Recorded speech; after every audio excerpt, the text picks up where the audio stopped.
The UAW getting a tentative deal with Ford done. Now the pressure is on for GM and Stellantis.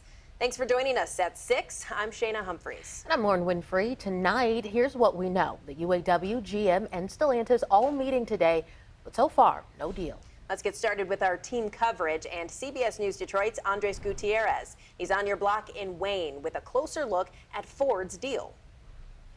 We're right behind the Union Hall, where throughout the day members have been packing up all the supplies they've used on the picket line, the firewood, the tents, the 20 or so burn barrels over there. All these items will go to different strike locations across the metro. The members here told me that they are anxiously waiting to see what the details of this tentative agreement is, and they believe, though, at this point that it's a winning contract. I'm glad that they were able to squeeze every penny that they could, out of the company. To Walter Robinson, a 25% raise that'll bring the top wage at Ford to more than $40 an hour is a sweet deal. So is bringing back the cost of living adjustment. It's definitely going to be life-changing for the people, some of the people that came in after 2008.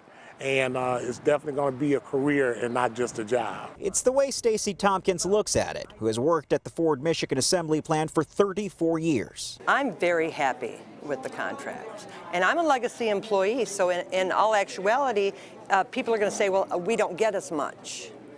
But I don't feel that way. I feel we've paved the way for the younger generation, just like my father's generation paved the way for us. As the ratification process plays out, she and others at Local 900 are waiting to receive a robocall with instructions on when and how to return to work. Here's how that's shaping up. I'm sure there's a mad scramble to get production going right away.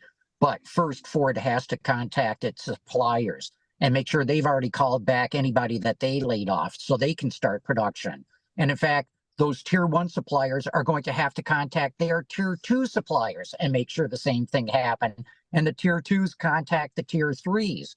In addition to that, the automakers are going to have to make sure that the truck haulers are ready to start hauling cars from the factories to the dealerships.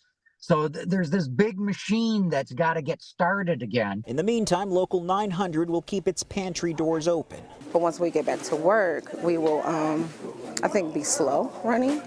So it's going to take time to build back up. And these things, like staple things in the household, will help lessen the blow. So on Sunday, the National UAW Ford Council will be in town. If they like the tentative agreement, union leaders will share specifics of it during a Facebook Live that evening. Eventually, it'll be up to the 57,000 UAW Ford members to vote on whether or not they like that agreement.